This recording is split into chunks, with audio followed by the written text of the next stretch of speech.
Hi, I'm Chris Wilson from Grinding Gear Games.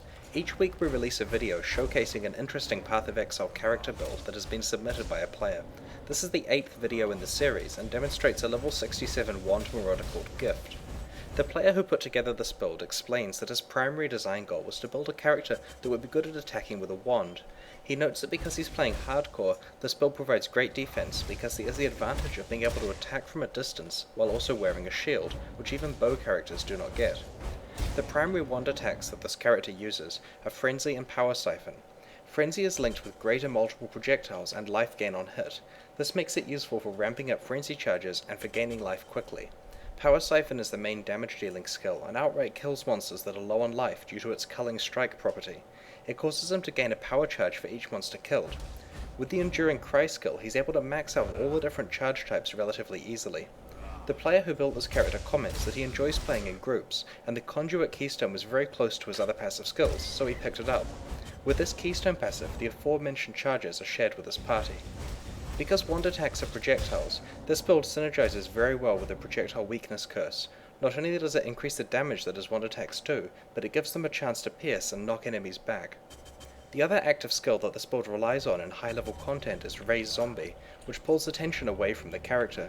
The zombies also gain the benefits of his auras when nearby. He has added a minion life support gem to his Raise Zombie skill. There's also the Conversion Trap skill available, which is useful to throw into intense situations to gain some additional allies. Like many other Marauders, this character utilizes a combination of life regeneration and the Blood Magic Keystone passive. Blood Magic reduces his mana to 0, but allows him to cast from his life pool. Due to the amount of maximum life and regeneration that these characters have, the mana costs of most skills are almost entirely negated. They basically regenerate it as fast as they're using it to attack. Like many other characters using this engine, he has several auras in the slots on his alternate weapon set. He has selected Wrath, Grace, and Anger because they are the 3 auras that reserve a fixed, rather than percentage amount of mana. Due to the Blood Magic Keystone, this reserves life instead, and he has plenty of that. Overall, he's paying about 11% of his maximum life to receive large bonuses to fire damage, lightning damage, and evasion. He still regenerates the life based on his maximum life, so even if he were reserving a third of his life, he'd probably have similar survivability. This character's passive skill build is quite interesting because it's almost entirely a depth first plunge into the tree. He picked up life and life regeneration passives on the way to Blood Magic.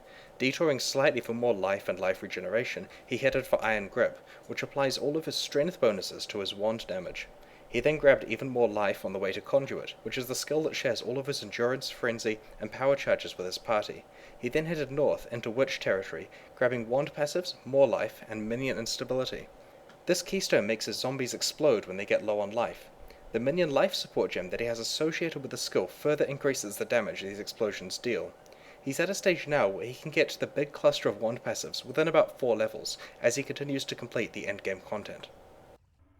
The previous area was a little too easy, so I'm going to demonstrate this character in an endgame map area.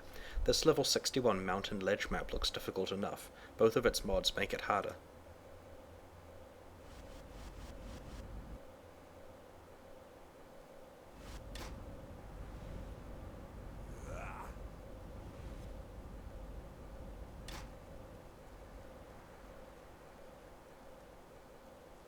I really enjoy playing this character.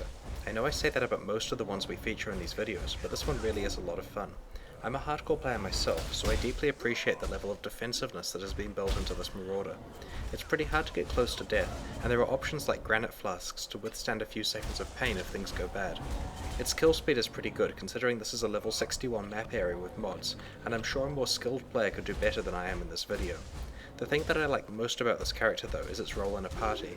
Although I'm not demonstrating party play here, the Conduit Keystone passive means that every charge the character gets also applies to his party members. This is a big deal because the charges provide a lot of attack speed, critical strike chance, and damage reduction. While being a very capable solo character, this is one you definitely want to have in your party when doing maps in hardcore. I imagine that it's a lot of fun to play in those situations as well. Path of Exile is currently in closed beta. If you'd like to play it before it enters open beta later this year, please buy a supporter pack from pathofexile.com. If you've built a character you'd like us to feature in one of these videos, just let us know on the forums. If you enjoyed this video, please subscribe to our YouTube channel and consider following us on Twitter and Facebook. Thanks very much.